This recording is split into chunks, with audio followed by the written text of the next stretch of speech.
अपने को और प्रपंच में नहीं फंसना, ज्यादा साधन साध्य के विषय में हमें नहीं जानना।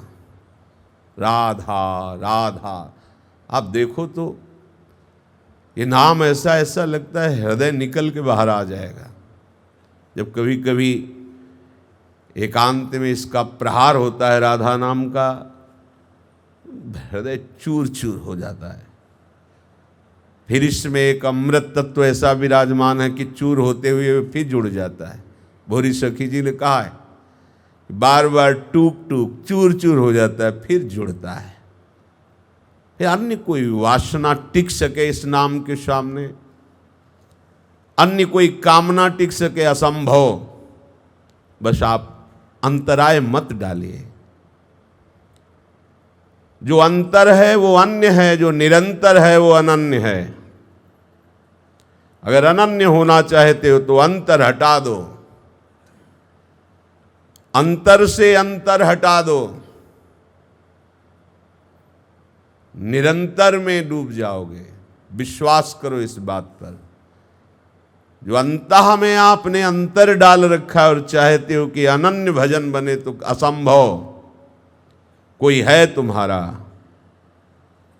कोई है, चाहे वो वस्तु हो, व्यक्ति हो, स्थान हो, कामना हो, वासना हो, स्पृहा हो, मान प्रतिष्ठा की हो, लोक लोकांतर यश की हो, शरीर सुख की हो, कोई न कोई है।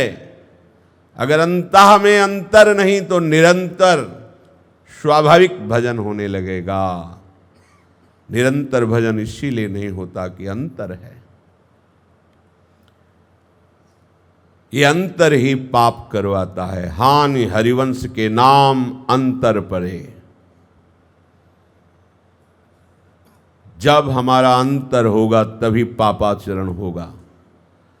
अगर अंतर नहीं तो निरंतर भगवत स्मृति, इससे बड़ा कोई लाभ नहीं साधना का। सब देहाभिमानी इसी में भटकता रहता है, मैं ये करता, मैं ये करता, मैं ये करूंगा, मैं ऐसा करूंगा। चाहे वो सात्विक हो, चाहे वो परमार्थिक हो। जब तक मैं करूंगा तब तक अंतर है, मिटा नहीं सकते अंतर। और जब मैं समर्पित हो गया, मेरा कुछ बचा नहीं, तो निरंतर हो, निरंतर।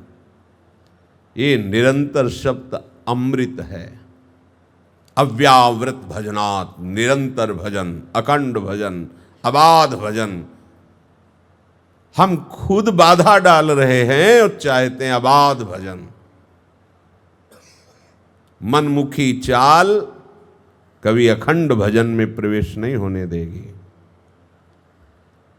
जिसने अपना जीवन आज्ञा में समर्पित कर दिया और अंतराय हटा दिए, कोई बड़ा भाग्यशाली होता है जो हरि गुरु का दीवाना होता है। मन का दीवाना, भोगों का दीवाना, संसार के संबंधियों का दीवाना तो पूरा का पूरा त्रिभुवन है। कोई विशेष भाग्यशाली होता है जो हरि गुरु चरण सेवा अनुसर हो। क्योंकि हरि गुरुदेव उसी को प्यारे लगते हैं जिसके हृदय में अंतर नहीं होता।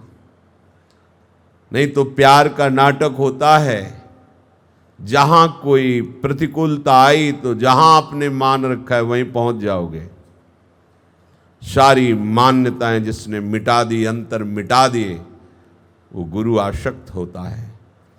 जो गुरु आसक्त होता है, हरि उसके आसक्त होते हैं, क्योंकि उन्हीं की बनाई हुई ये मर्यादा है। हमारे गुरुदेव ने हमें जो नाम दिया, मंत्र दिया, इससे बड़ा और कौन दाता होगा। कुछ अपने को बुद्धिमान समझने वाले जन इसे दुकानदारी की तरह देखते हैं कि इस दुकान में ऐसा, तो वहाँ ज़्यादा है, तो वहाँ अगर सभा लगी हुई है, अपने गुरुदेव पधारे, तो चाहे वहाँ भगवान स्वयं क्यों न बैठे हो, पहला प्रणाम गुरुदेव के चरणों में, फिर उनकी आज्ञा का इंतजार। वो स्वयं जब आज्ञा करेगी तो फिर गुरुदेव के सामने सर झुका के बस खड़े हो गए। गुरुदेव मूल को प्रणाम कर लिया, सबका प्रणाम हो गया। जिसका अपने गुरु वचनों पर ऐसा विश्वास नहीं, वो कभी कोई सिद्धि, कभी कोई परम लाभ भावना में भी नहीं ला सकता। सप्तऋषियों ने बहुत जोर देकर जब भगवती उमा से कहा तो उनका तजहु न नारद कर उपदेशु, आप कहें सतबार महेशु। जिन इष्ट की आराधना कर रहे हो वो इष्ट आकर 100 बार कहें कि अपने गुरुदेव के वचन त्याग दो, तो मैं अपने इष्ट की आज्ञा का उल्लंघन कर दूंगी, पर गुरुदेव की नहीं। तजौ न नारद कर उपदेशु, आप कहें सतबार महेशु। कोटि जन्म लग रगर हमारी, बरौ शंभु न तरहु कुंवारी। अनन्य निष्ठा गुरु वचनों पर।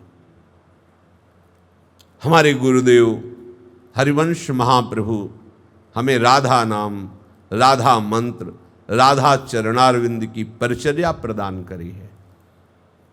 हमें और कुछ नहीं जानना, कुछ नहीं पाना।